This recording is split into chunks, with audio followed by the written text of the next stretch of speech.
It is strange what a change of perspective can do.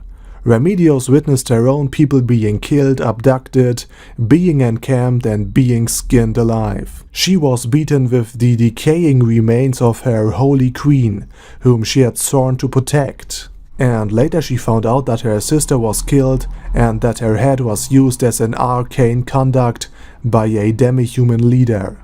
And during all of this she tried to protect and uphold the wishes and ideals of her holy queen, constantly risking her life in the process.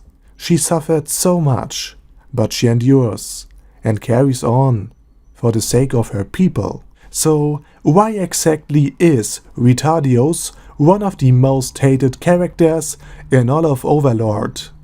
Well, basically she's to Neia Ainz what Dolores Umbridge was to Harry Potter and Hogwarts. I mean, we all never experienced a battle with a Dark Lord or an army of demi-humans led by a demon emperor. At least I hope so. But we most likely all experienced a condescending, unlikable teacher with the holier-than-you attitude, or suffered from a superior with bad temper and anger issues using us as an outlet for their problems. Maybe we had to bear both of them at some point in our lives. We basically hate Remedios because she's mean to our point of view character. And we can easily understand how exactly Neia must feel in this very moment. Furthermore, Remedios' judgment, albeit spot on in the case of Ainz, is irrational and mainly driven by her emotions and her ironclad understanding of justice. Remedios has this really bad case of shonen protagonist personality. Even when it is disadvantageous beyond doubt, she will not diverge from her ideals she believes so much in, and she will fight for them. In Overlord, this attitude gets you and your subordinates, or your superiors, killed or weaponized rather quickly. At one point, Remedios' unwillingness to ignore the deaths of a few hostages put her entire army at stake, just for proving that her beliefs are true.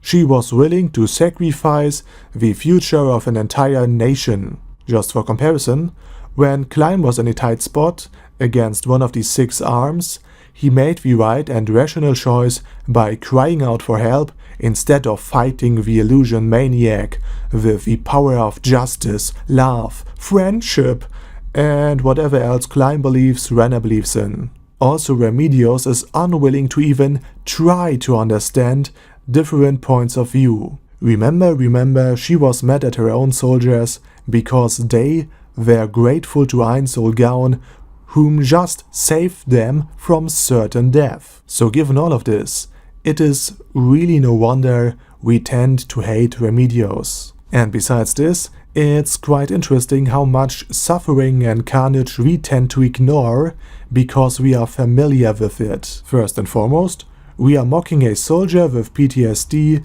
that went through hell by calling her Remedios.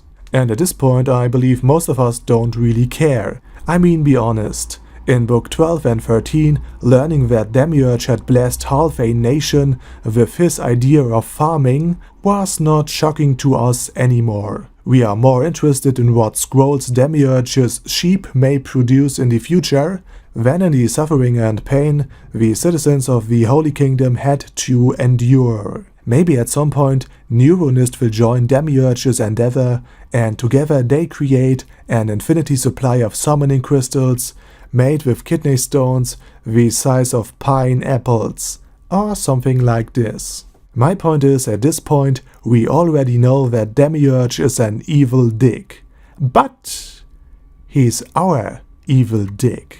We also know that Neia is basically praising the person responsible for all of this suffering and carnage. But we want Ainz to be praised, don't we? I mean, during this arc, he finally found a way to handle the pressure of being an undead overlord, because sometimes he may fuck up on purpose. And by telling his minions this white lie, he can rest easy.